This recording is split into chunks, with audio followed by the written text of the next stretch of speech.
What's up, YouTube? It's Unger to the Max here. I haven't done a regular vlog like this since Cavaliers opening night when we played at the Orlando Magic. And that was back on October 23rd or something. Since then, I've posted some in-game footage from a Cavs game I went to against the Chicago Bulls. I posted one video from the Browns game against the Buffalo Bills. And I did a second period recap video from when the Monsters played the Grand Rapids Griffins. And, yeah. Oh, and just a heads up, the reason I did not make a video of in-game footage from the Thursday night game against the Pittsburgh Steelers is because I'm terrified of the fireworks that the Browns use. I'm so scared of them, actually. I can't believe I'm even saying this, but I'll say it. Say it anyway. I'm so scared of them that I actually wrote a letter to the owners of the Browns, the Haslams, asking them if they would completely get rid of them for this season.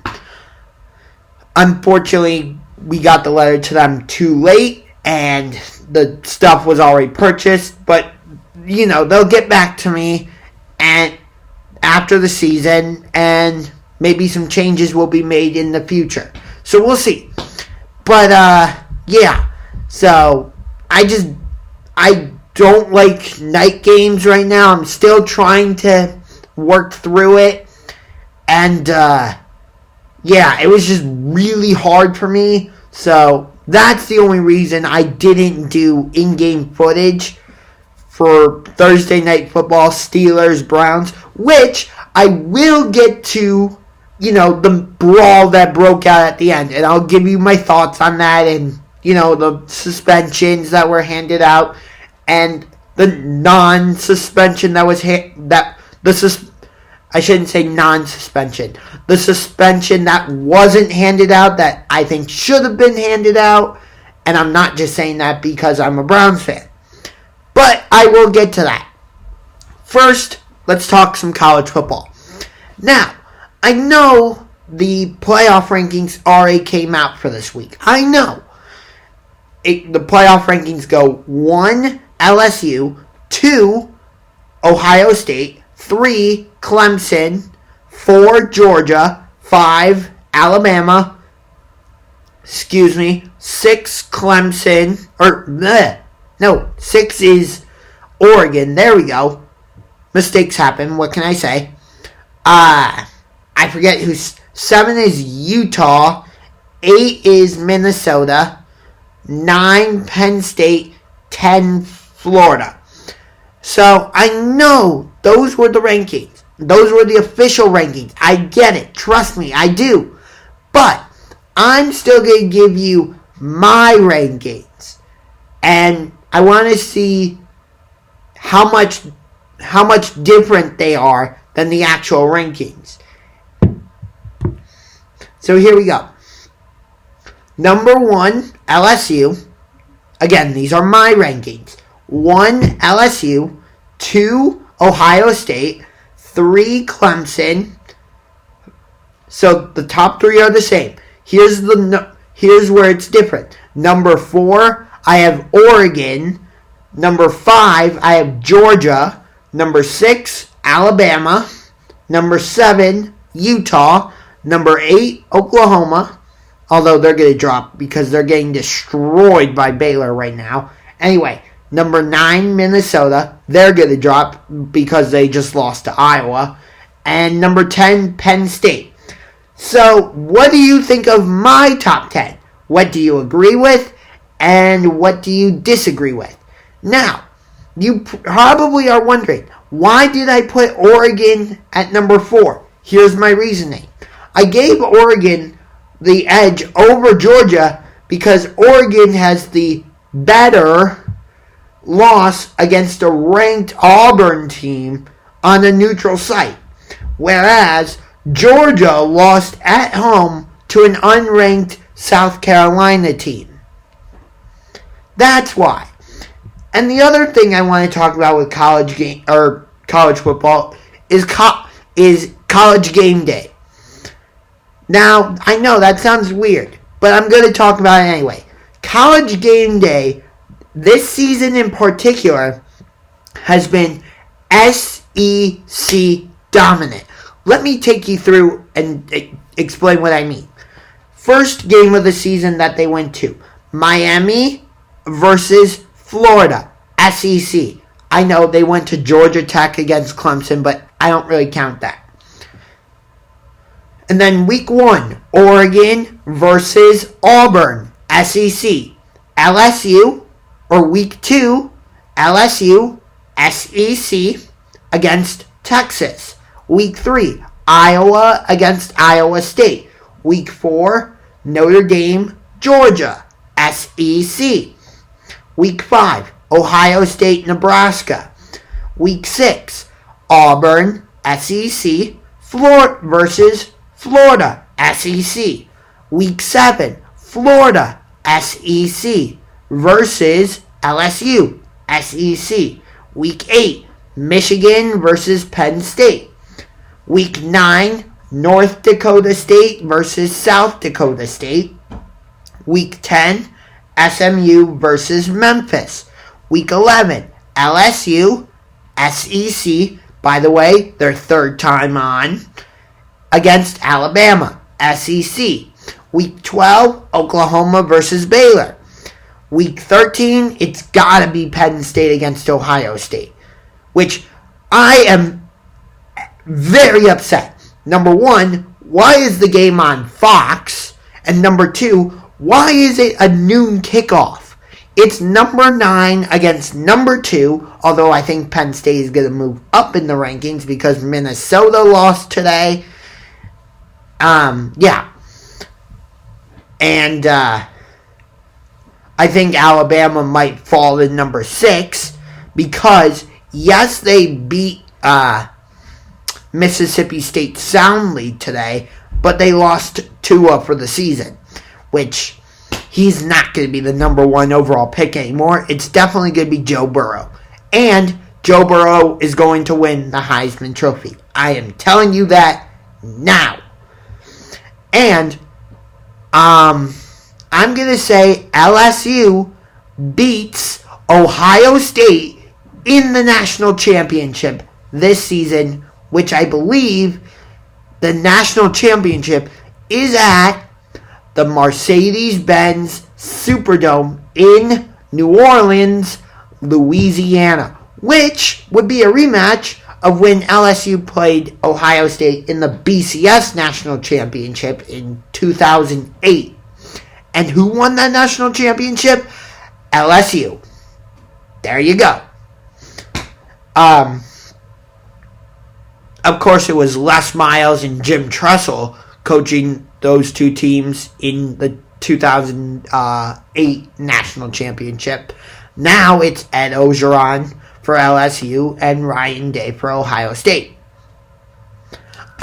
Yeah, so just wanted to get that little bit of college football stuff out of the way. Yeah. So now to the NFL. And, of course, have to talk about Thursday Night Football. But I don't want to get into the brawl yet. No. Let me say, though, I like what I've seen from the Browns the last 2 weeks. I liked more what I saw last Sunday against the Bills more than what I liked. Okay. Sorry. I said that a little funny.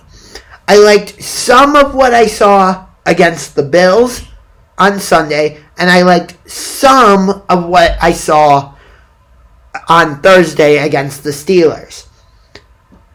But here's what I primarily liked on Sunday against Buffalo in Week 10, which was the first week Kareem Hunt was eligible to play. Because, he had to serve an 8-game suspension. Which, again, for the first 8 weeks, 8 or 10 games at least, we haven't been able to see this Browns offense as a whole yet because David Njoku's been injured. Kareem Hunt was unavailable and for the first 8 games. Antonio Callaway was suspended, although he's not with the team anymore, and yet he's still suspended. Go figure. He showed up late for the game against Buffalo, so he was benched. And I guess he showed up late again for practice or something. So he was... And the Browns just said, bye. You're another problem child. Bye. So, yeah. But here's what I liked in Week 10 against Buffalo. The Browns seemed to use Chubb and Hunt together in the back. I almost said backcourt because, I'm always thinking basketball. But no, I'm talking football. So backfield. There we go. Yes, I know what I'm talking about. Trust me. Anyway, and out of the 2 running backfield, we used the RPO, run pass option. It gets the ball out of Baker Mayfield's hands. It gives our receivers more time, better. I'm trying to think of how to say this. It gives sometimes my mind is ahead of my mouth. Happens to everyone. It allows our receivers to get out in space more and, pick up more yards after catch because Mayfield's able to get the ball out quick to where the defender isn't necessarily able to catch up with the receiver, giving the receiver more time to complete his route and get downfield for more yards. But for some reason, that didn't carry over to the Thursday night game against the Steelers. And I don't know why. Now, before I keep going with Thursday night football, I want to get into helmets for a second. Now, you might be thinking, why would I suddenly change from Thursday night football to helmets? Let me explain. Because I mentioned the Pittsburgh Steelers. Now, I don't know if you've noticed this, but I definitely have. The Steelers are the only team in the NFL that have the logo on one side of their helmets, but there's nothing on the other side.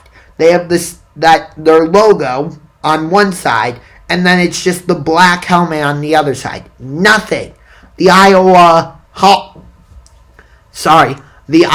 Hawkeyes do the same thing. They have the Hawkeye logo on one side of the helmet, but nothing on the other side. And I don't like that Alabama just has the numbers on their helmet. I'd like to see at least that A, the A that they use, the A like this. I think I drew it right. Sorry if I didn't, Alabama fans, but you know what I'm talking about. I would like to at least see that on their helmet. Now, I'm a Penn State fan and I'm a Browns fan. You know that. As much as I love both teams, I don't like that their helmets have nothing on them. I mean, I get that it's old school and it's a classic look and, I don't think it'll ever change. So, but it's the only thing that bothers me about these two teams. Well, there's a lot more that bothers me about the Browns, obviously. But anyway, it's the one big thing that really bothers me about Penn State. As well as, Penn State seems to play down to their competition sometimes. They should have blown out Indiana today. Although the Hoosiers are playing better this season.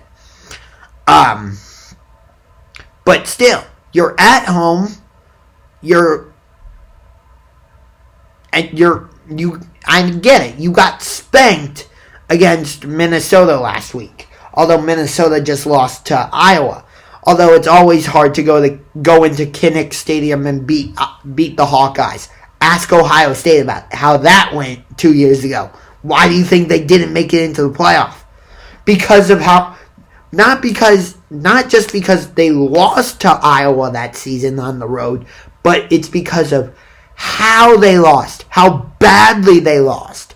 And Ohio State's another team where, yes, I get it, they get the Buckeyes, the stickers that they can put on their helmet, and yeah, but I'd like to see them, I don't like the plain helmet. It just bothers me. But again, I think it's interesting that both Iowa and the Steelers have the logo on one side of their helmet, but not the other side. If you haven't noticed it, maybe watching this video will make you notice it. Anyway, so back to Thursday Night Football. They're still using Nick Chubb as their primary back, but they're not really. The Browns don't seem to be using Kareem Hunt as a running back, which I don't totally understand. I mean, yeah, they occasionally used him as a running back, but I saw him be used more as a wide receiver. Which I don't totally understand. Like, let me just say this first off. If Kansas City had Kareem Hunt for the AFC Championship game last year, they would have beat the Patriots. We know that. Or at least, I think we know they would have beat the Patriots. Because again, that was the stupidest roughing the passer call I've ever seen. All the guy did was this. In what world is that roughing the passer? Come on. Give me a break.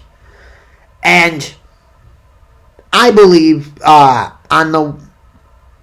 think it was Hogan. I don't think he caught that. I think the ball hit the ground. But the refs called it a catch. And I believe, from the replays, I think that ball did touch Julian Edelman's thumb. And that should have been a fumble. Thus, Kansas City ball. And who knows? Maybe they score a touchdown on that possession. But D. Ford, what are you doing? Why did you have to line up offsides? You could have, if you didn't line up offsides, your team intercepts the pass and you go to the Super Bowl and we get a rematch of one of the best Monday night games I've ever seen. But for some reason, the Chiefs and Rams are struggling. The Raiders are only half a game back of the Chiefs in the AFC West, and the Rams are not even close to the team they were last season. So it seems that if Todd Gurley is not at full strength and Jared Goff doesn't have the play-action pass, he's an average quarterback at best. Average. You can disagree with me if you want, but the film shows itself. I mean, we should have beat the Rams on Sunday Night Football in Week 3 if it hadn't been for stupid play calling by Freddie Kitchens. Again, why do you call a draw play on 4th and 9? I like the aggressiveness. Don't get me wrong. I like the aggressiveness. Although maybe in the past 2 games you've been a little too aggressive on 4th down. Maybe tone it down a bit. I don't know. Maybe Freddie Kitchens is trying to save his job. But right now I don't think, even though the Browns have won 2 straight and we have 4 wins, and we should get our 5th win against the Dolphins, although, the Dolphins have been a bit of a feisty team lately, beating the Jets, which doesn't really mean anything, because, sorry, Gangrene David, but the Jets are trash right now. I don't know why ownership is already coming on saying, oh yeah, Adam Gase is going to be the Jets head coach next season. He's clearly not a quarterback whisperer. And speaking of that, going back to Freddie Kitchens, what happened to the creative play calling that we saw from you last season? Where'd it go? I'm not seeing that. I think he became head coach too quickly. He went from quarterbacks coach to interim offensive coordinator to head coach, all in 1 year, when you could have kept Freddie Kitchens as offensive coordinator, although I did hear reports that other teams were interested in hiring him as head coach, so I don't know how true or false those reports are. So I'm not going to comment and say, oh, the reports are that this team was interested, or the reports are that this team was interested. I'm not going to say that. Nor do I know. But you could have been able to keep Freddie Kitchens as your offensive coordinator, and I liked having Greg Williams as the head coach, so I'm not totally sure why the Browns got rid of him. But what you also could have done is gone out and hired an experienced coach, somebody who's been an NFL coach before, like former Green Bay Packers coach Mike McCarthy led the Packers to a Super Bowl against the Steelers in Super Bowl 45 at Jerry's World, which that was a battle of America. Since the Packers won, I'll give them the edge in saying that they're America's team. The Dallas Cowboys definitely are not America's team. When was the last time the Dallas Cowboys did something? When? I'll wait. Tell me when the Dallas Cowboys did something. Oh, right. I can tell you. They made the playoffs last season. And they should have lost against Seattle in the wild card. But, the Seahawks offensive coordinator decided to take the offense back in time and not in a good way.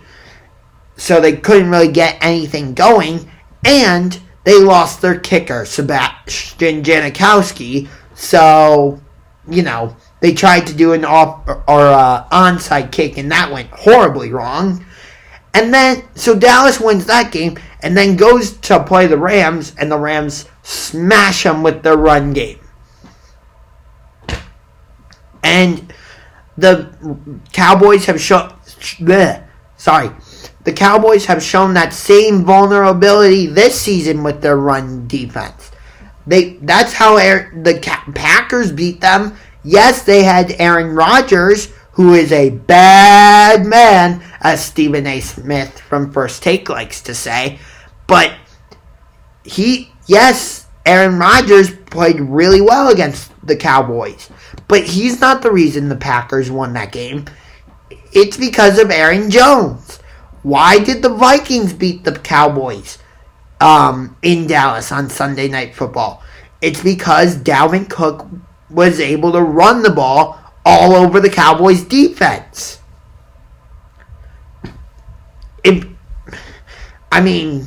Dallas doesn't really have to worry about a run game from Detroit on Sunday, so, the Cowboys should be able to go into Detroit and beat them. Yeah. Anyway, so, I know, I just went on a little bit of a tangent. You know me, I do that sometimes. Anyway, getting back to Thursday Night Football, though.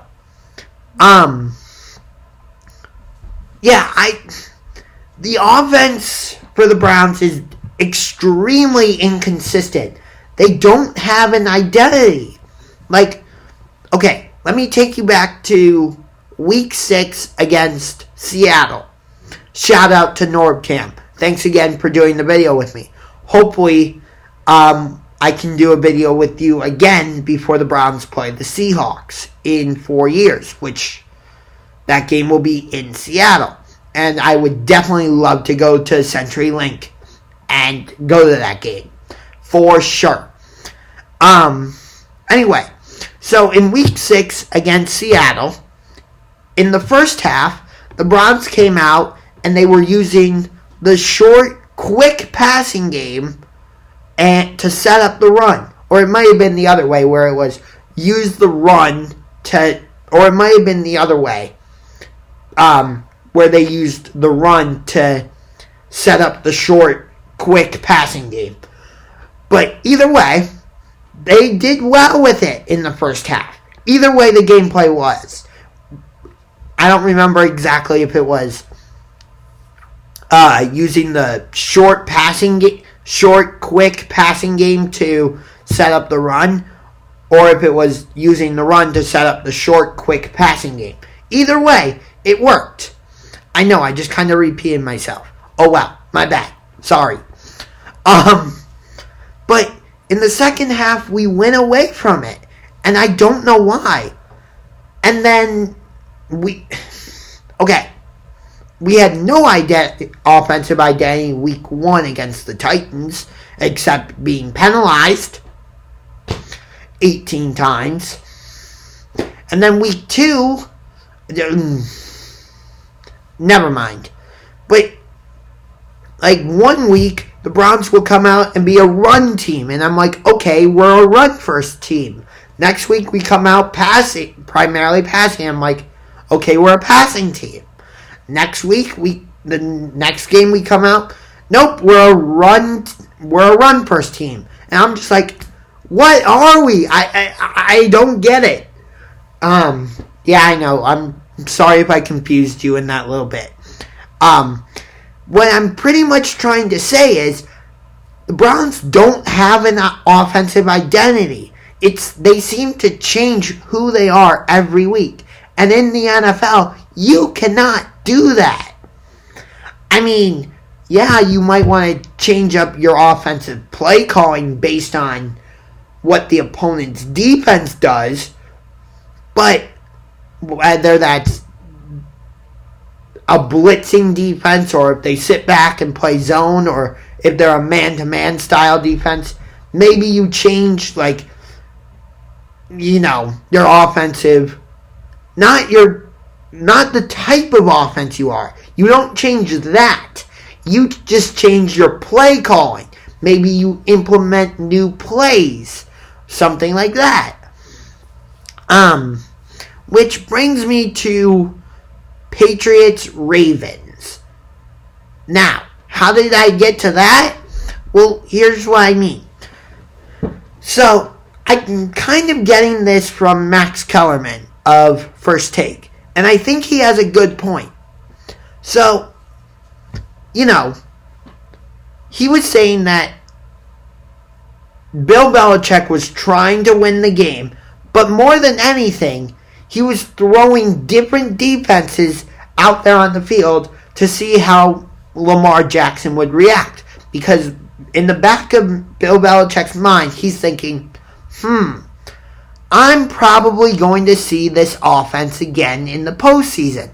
Probably in the AFC Championship game. Most likely at our stadium. God, I hope the Ravens are somehow able to win home field advantage. I hope so. Which I think, before I get back to Patriots Ravens, I think the NFL made a huge mistake by not flexing Texans Ravens into Sunday Night Football and keeping the matchup as Bears Rams. It's such a bad matchup. Neither team is doing anything this season. Why do I want to watch Mitch Trubisky against Jared Goff? Why? I mean, you flexed the Week 12 matchup to be Packers at 49ers instead of Seahawks Eagles, which I think that's a great decision. With Houston against Baltimore, you're getting Deshaun Watson against Lamar Jackson. Did you not see the game in Clemson when these two played against each other? It was one of the best games I've ever seen. one of the best college games I've ever seen. Why would you not flex that game? Anyway, so Belichick used many different defenses to see how Lamar Jackson would react. He wanted to see how Lamar would react if he used a spy in the middle of the field. He wanted to see how Lamar Jackson would react if he didn't use a spy. He wanted to see how Lamar Jackson would react if the Patriots loaded the box. He wanted to see how the Lamar Jackson and the Ravens would react if, they played zone, if they played man. So he wanted to see how Lamar Jackson would react to these different defensive looks and situations. So now, what I believe Bill Belichick will do, and this is again based on what Max Kellerman was saying, when they see each other in the AFC Championship game, because I believe that's going to be the matchup, Patriots are going to put some sort of defense out there that they didn't show in their matchup against Baltimore, and they'll put something out there that Lamar Jackson has not seen. And will Lamar Jackson and the Ravens be able to make that adjustment? Now, let me say this. I've heard for years, that Browns fans do not like the Ravens because of Art Modell moving the team to Baltimore and changing their name to the Baltimore Ravens. I have a little bit of a problem with this, and here's why. Because when Modell moved the Browns to Baltimore, yes, Cleveland had to fight to keep their name, colors, and history in Cleveland, but that ended up happening. The Browns, that all stayed. The name Browns, the colors brown and orange, the history, all that stayed in Cleveland. So pretty much the Ravens are more of an expansion team and not as much the old Browns. So I get the rivalry, but maybe Browns fans are overthinking it a little bit. Now, speaking of rivalries, now we get to the Thursday Night Brawl. What was Myles Garrett thinking? Why? You're up 21-7. You are beating the Pittsburgh Steelers, although that win doesn't feel as good.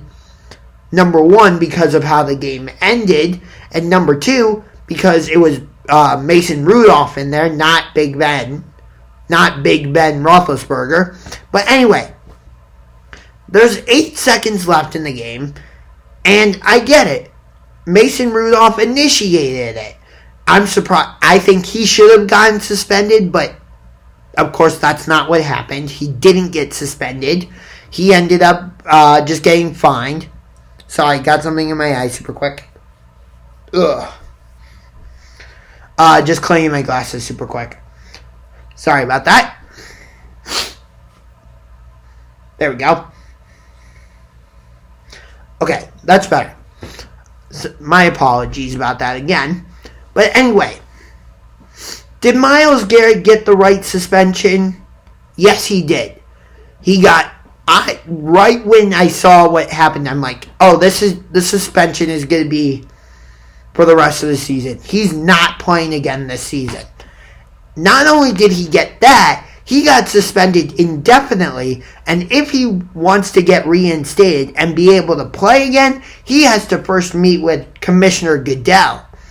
Now, I do think Myles Garrett will be able to play again.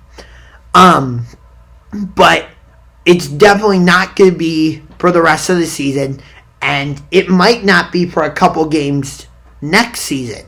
Now, Garrett is appealing the suspension, which I don't understand. I mean, You literally took off Mason Rudolph's helmet and swung it like this onto his head. You're not going to win your appeal. So I don't get it. You used Mason Rudolph's helmet as a weapon against a defenseless player. Not just a defenseless player, but the Steelers' starting quarterback. You don't do that. Now,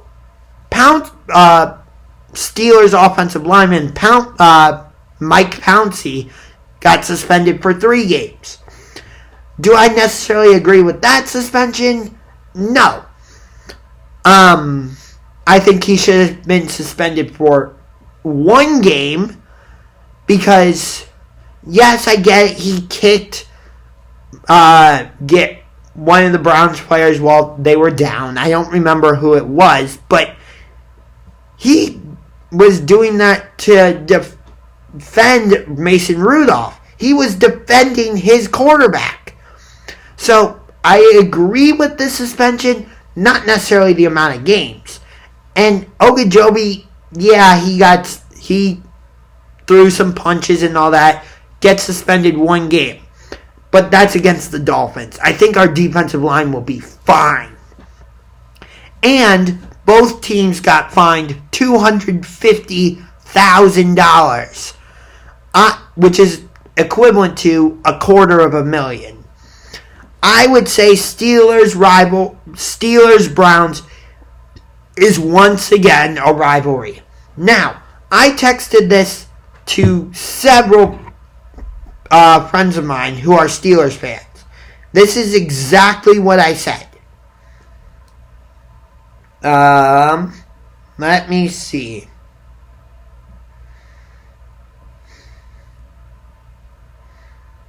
Let me see if I can find an exact message.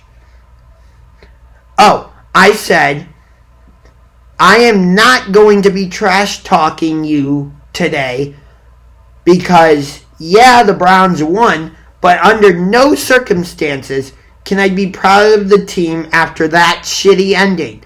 Under no circumstances do I support the actions from Myles Garrett. I can't put all of the Browns into that, so hopefully that makes sense. Yeah. But, the Browns are the most undisciplined team I have ever seen. I mean, earlier in the game, Demarius Randall got ejected for helmet-to-helmet contact. I don't think he'll be suspended, but still. And then week 1, your team gets penalized 18 times. So, yeah, the Browns have played well over these last 2 games, but if I were the owner of the Browns, I would still get rid of Freddie Kitchens. Because number 1, again, the offense has been very inconsistent and does not have an identity. And number 2, as I said, the Browns are the most undisciplined team I have ever seen. In fact, I wrote about this. So I'll read you exactly what I wrote. Here's what I said. Here we go. I think this is a 3-part problem. The first problem is that Baker Mayfield is a one-read quarterback. He doesn't seem to go through his progressions. Instead, it looks like he locks into one receiver and doesn't look anywhere else. Now, he did a good job of not being like that on Thursday against the Steelers, but overall, I've seen it as a problem where he'll see Baker or Jarvis Landry going down the right side, and he'll be like, okay, I'm only going to try and get it to Jarvis. When he might have Dontrell Hilliard or Odell Beckham Jr. coming in on a slant route where they've beaten their defender, and or you might have the check down pass to Nick Chubb, who can probably pick up 5 or 6 yards, but Baker doesn't see that. He only locks in on one receiver. He's gotten better with it, but I still see it as a problem. The second problem is Todd Monken. I get that it's Freddie Kitchens calling the plays, but when Todd Monken was the offensive coordinator for the Buccaneers, they were terrible on offense. But now that he's not there, Winston has made some progress. They put up 55 on the Rams and pushed the Seahawks to overtime. The third problem is that Freddie Kitchens is not meant to be a head coach. He went from position coach to coordinator to head coach in 1 year. That's too much, too fast. What bothers me about the whole thing is that the Browns played well throughout the game. I'm referring to Thursday night. The defense had 4 interceptions and 4 sacks. The offense played well at times, but still left the defense hanging out to dry too many times. But instead of talking about all of that, we are left talking about what happened at the end of the game with Miles. Under no circumstances do I support the actions from Myles Garrett at the end of the game against the Steelers. The Browns are one of the most undisciplined, the Browns are the most undisciplined team in the NFL, and that falls on Kitchens. So, I'm curious what your thoughts are on that, so hopefully you write some stuff in the comments. But yeah, it's true. So, yeah, Browns-Steelers is definitely a rivalry once again. And, we play the Dolphins in Week 12, and then Week 13, we go to Heinz Field to play the Steelers. And Steelers fans will not be very welcoming to not just the Browns, but to Browns fans. So if you're a Browns fan and you're going to that Week 13 game in Pittsburgh, my suggestion would be don't wear brown stuff. Or if you wear brown stuff, cover it up. Don't show brown stuff, because you will get chastised. You will probably get beer dumped on you. Yeah. That would be my suggestion. I'm not going to Browns Steelers. I'm kind of glad about that now.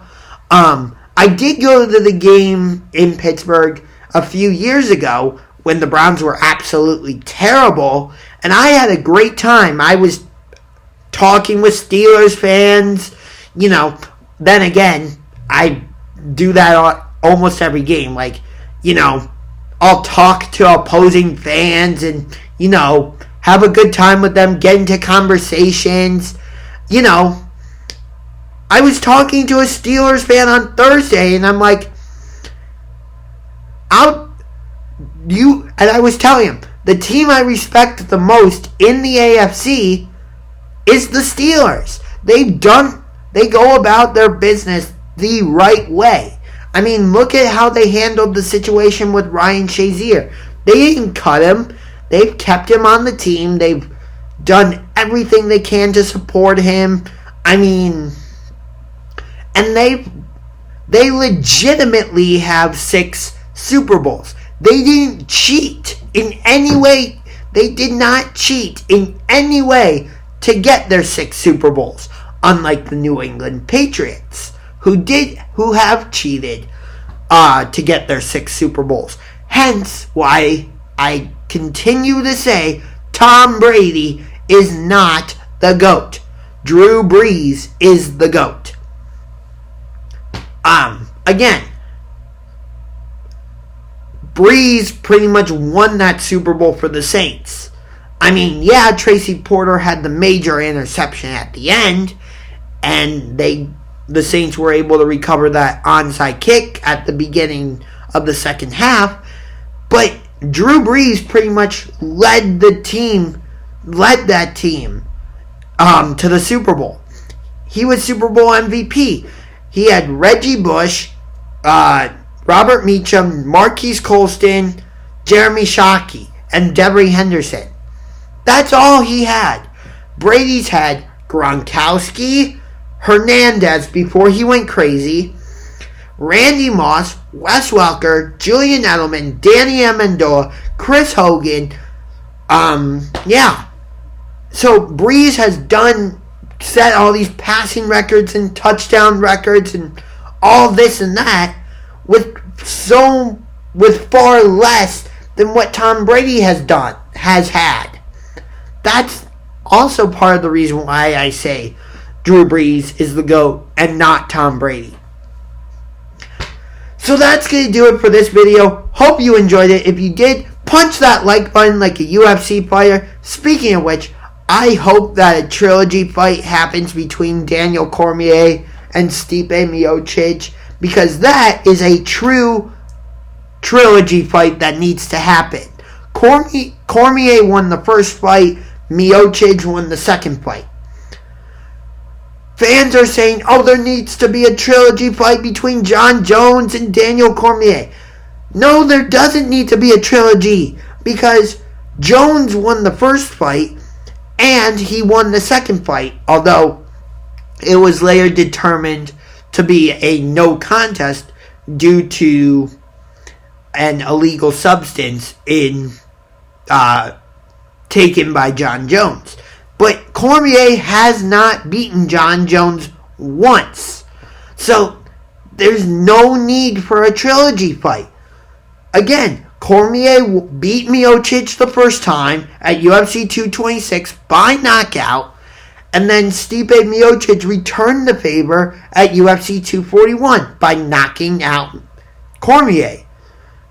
So there needs to be a trilogy fight. And I think that trilogy fight, I know Stipe wouldn't like this, but I think the trilogy fight needs to be, here in Cleveland. Because again, Stipe is from Cleveland, and I guess Daniel Cormier has some sort of connection to Cleveland, because in the post-fight interview on Fox Sports 1, after Miocic had just defeated Overeem at UFC 203 here in Cleveland, Cormier was asking him, how does it feel to get the same ovation as LeBron and as Kyrie, and how did it feel to play in the same arena as our Cavaliers, our Monsters? And I believe he said something about our Indians. And I'm just like, you don't have an actual connection to Cleveland. So what are you doing? Maybe it's because Stipe was fighting in Cleveland and they had filmed a special where Cormier followed Miocic around to Strong Style, where Stipe trains, and Stipe's fire department. Maybe that's what it is. I don't know. But all I know is the trilogy fight between Cormier and Miocic needs to happen. Cormier has indicated that he wants to fight one last time. Although I've heard Tyson Fury, number one, would be willing to face Stipe in a boxing match. So that's interesting. And I've heard that he's trying to train for a possible UFC bout. I don't know. Of course, Fury just faced Braun Strowman at WWE Crown Jewel. So, don't know. Anyway, so that's actually going to do it for this video. Hope you liked it. Hopefully I'll be coming out with videos more regularly now. The reason I kind of took a break is just because I had a lot to do for school. Exams, trying to pass classes. I'm trying to graduate from college this year, so you know how it is. So hopefully my schedule lightens up a bit. Although it's kind of getting close to final exams, so We'll see. But again, if you liked this video, punch that like button like a UFC fighter and punch that subscribe button. Until next time, this is Unger to the Max signing off with a salute to you.